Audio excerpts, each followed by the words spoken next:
You ever wonder what this little stamp is right there? It is the square footage of the hide. This one's 21.5 square feet. So this is literally half of a cow. And usually we kind of cut around that so you don't end up with a stamp on the backside of your product. But because we're trying to reduce waste and cut a lot more cleaner for scratch and dent, you might end up with a little artifact from the tannery and you get 30% off, and it reduces the amount of this used to be living cows that ends up in a landfill. So check that out below.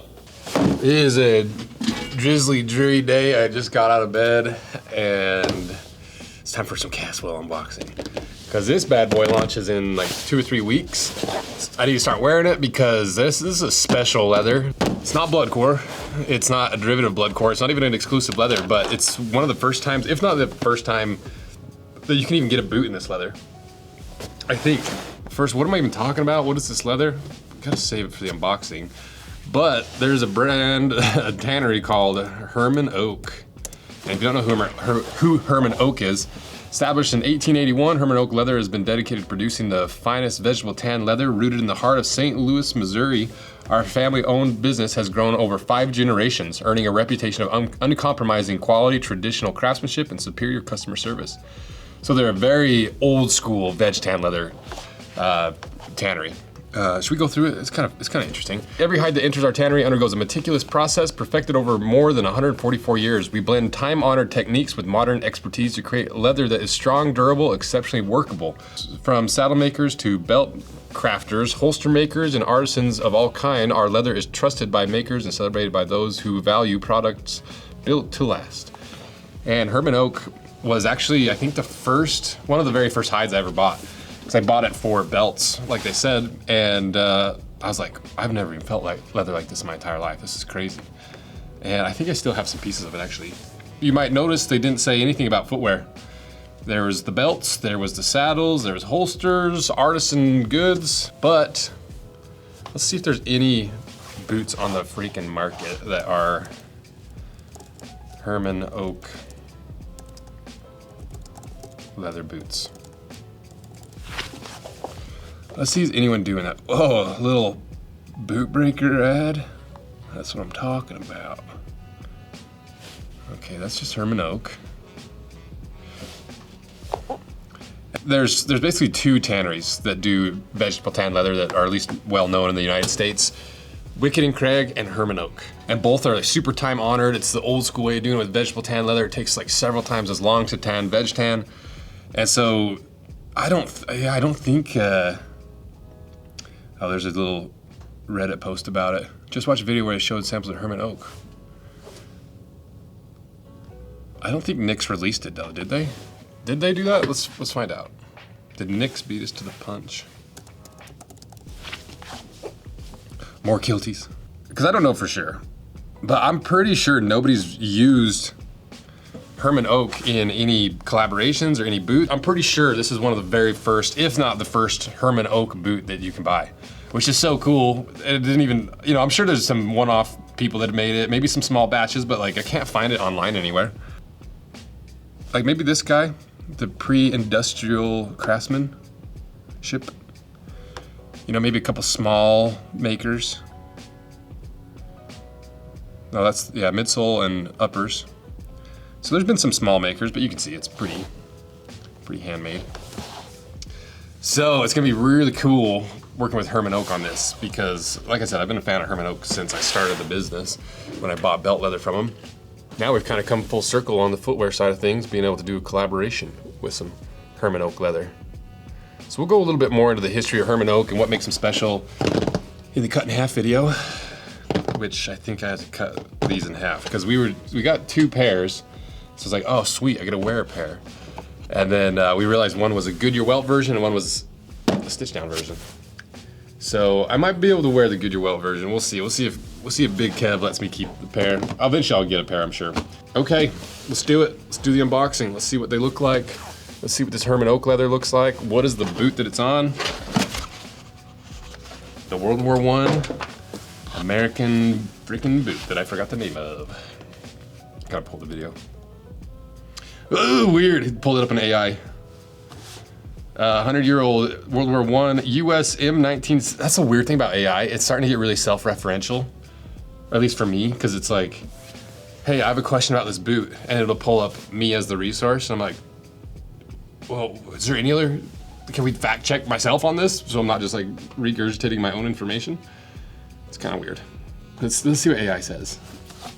A 100-year-old World War I US M1917 boot was cut in half, likely by Rose Anvil on YouTube, to expose its construction, revealing thick moisture-trapping leather layers, a steel shank, and numerous internal nails, confirming why these boots contributed to trench foot and had a short service life. What the heck? That's so weird. Moisture trapped between the layers, internal structure, manufacturing failures.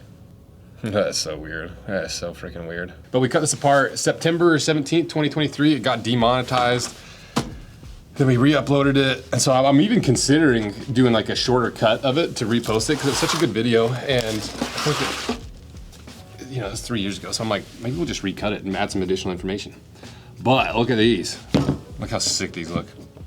So the thing that I loved about these boots or this style or this pattern was it's a military boot. It's made for war, but it's one of the most handsome looking boots that exists to me. You know, it's always subjective.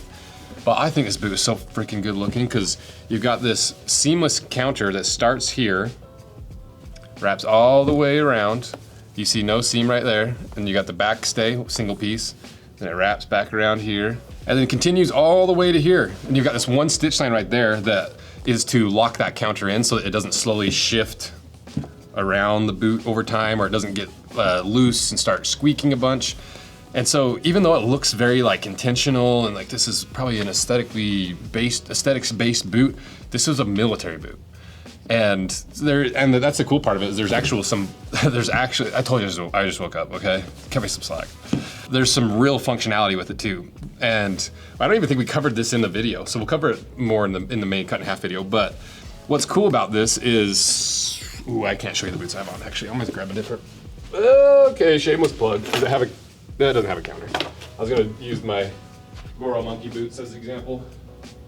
We had Micah and Cass made an Easter egg hunt for all of us for Easter. I just found an extra egg, look at that. So now, a little bonus unboxing. Let's see what's in the Easter egg. Oh, it's something special. We're contacting you about your car's extended warranty.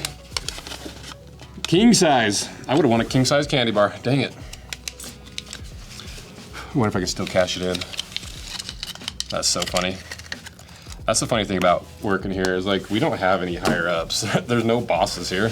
Like I own the whole company. We don't have like an HR department. We don't have like investors. We don't have anybody that's other than me and my managers that run the show. And so it's like sometimes it gets a little wild. It's funny.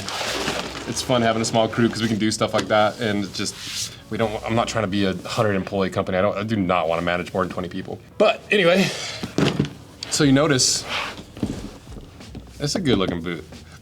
I don't care what anyone says. Some people are turned off by the two-tone, but once these really got worn in, I loved them.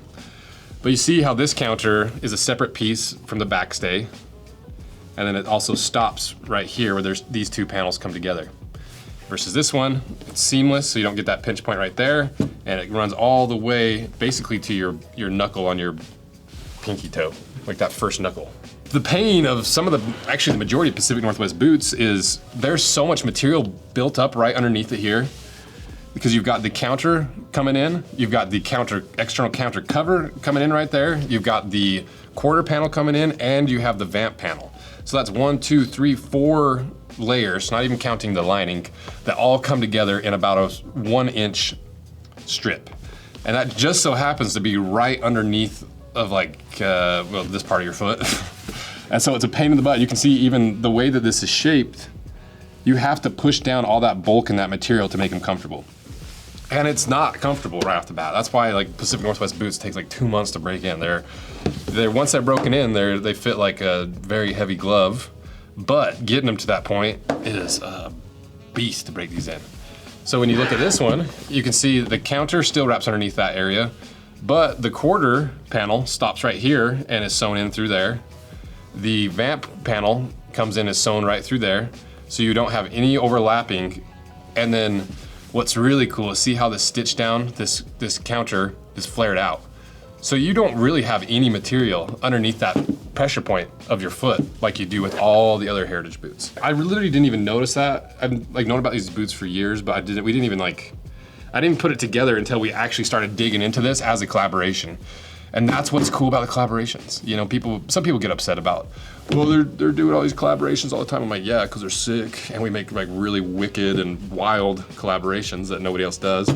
But more importantly, it's how I continue educating myself in the footwear world. Because even when we do a 2 million view video, we still only have a couple hours to plan YouTube videos. You know, there's only so much time we can devote to them. And so digging into every single square inch and why they did this and rebuilding it and going to the factory, this is mostly Kevin. I'm not trying to take credit for Kevin's work.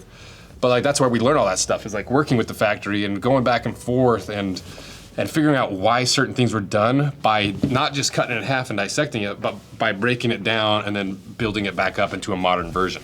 Because that's what this one is. It's a modern version of that historical boot, because obviously we got the rubber outsole on it.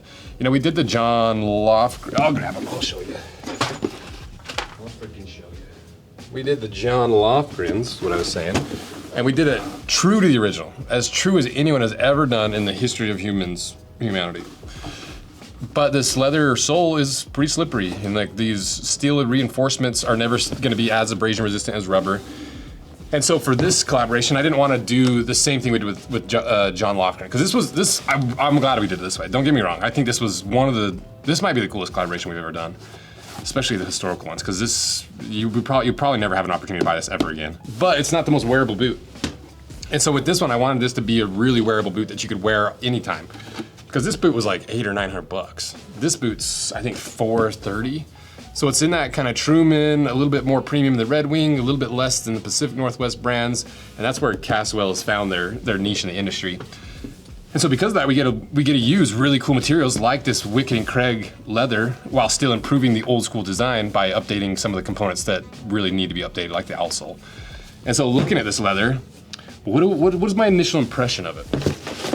Well, it's definitely like got that veg tan like rigidness and that sheen to it. Because veg tans are usually a lot more dry than a really oiled up Latigo or chrome tan leather like Chrome XL. And so this is gonna be a pretty stiff leather. It's gonna take some breaking in. It's not gonna be as hard of a break-in as this. This literally might be the toughest boot to break in that we've ever done. But what's cool is you can see it's not perfect leather, because this is, I believe, an actual full grain leather where they don't sand it down to remove any of the imperfections. But you can still see all the natural pores, you see some of the natural inconsistencies, but it doesn't look cheap. It's just a very natural leather, because this is a bridle leather, which is made for horse bridles, not for brides, unfortunately.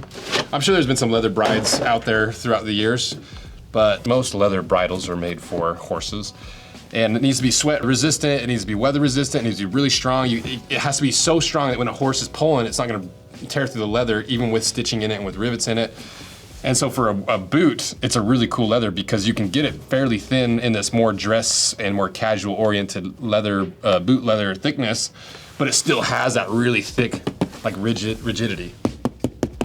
I don't know if that makes any sense, but it has that veg tan rigidity without being a 3mm slab of veg tan that you can't break in. And then another question I have that we're waiting for clarification on is this lining was allegedly calfskin, but that I'm about 99% sure that's pigskin, which is not a problem, because your boy loves pigskin. I think it's actually a better lining than calf in a lot of ways. That's the thing with these, with the various factories you work with. You tell them what you want, but sometimes you don't always get exactly what you ask for. And I don't know if it's a lapse of knowledge on them or if it's intentional, but at least with this one, we got, if it is a pigskin, I know it's a pigskin. It has to be a pigskin. It's the most obvious pigskin I've ever seen. Like look at the similarities between these. So that's another fun part of the collaborations, is you also have to deal with that kind of stuff where, you know, communication barriers and language barriers and all that stuff. See, it's sewn all the way through. Getting hot. So that is coming up. It drops in, I think, 2 weeks, but here's the date because you're probably watching this at a different point than I'm recording it. And now I'm gonna start wearing these, see how they wear in, see what they feel like. just double check everything, make sure it's all how we want it. And then we launched the boot. I think there's been some other brands and some other people that have launched the same boot model. So we're not the first to hit this one, but it's one I really, really wanted to do. We almost did it with Nix, but Nix has been so busy. We did like the whole indie series. We've done so much with them that we ended up taking it to Caswell. But I think they turned out sick. So I'm gonna start wearing these, check out the leather, see how it ages, see how it wears, so you guys can get an idea of what it looks like after some wear in the main cut in half video when these launch. And that's pretty much it. So check these out. What else did we talk about? Drifters, we talked about the John Lofgrens. Didn't do any knives today, so pretty straightforward, straight to the point, because I just woke up. So make sure you're on the limited edition email list, because that's how you get early access to these, because there's gonna be limited quantities. They're gonna be, it's a more affordable collaboration. You know, everyone always is like, these boots are really cool, but they're very pricey. And so we try to do as many somewhat affordable collaborations as we can. So this one's at least in the 400s, and they're gonna be limited quantities. And make sure you're on the email list so you get early access, you get the sizing guides, you get all the everything you need to know before you order, and that's it. So thank you guys. See ya.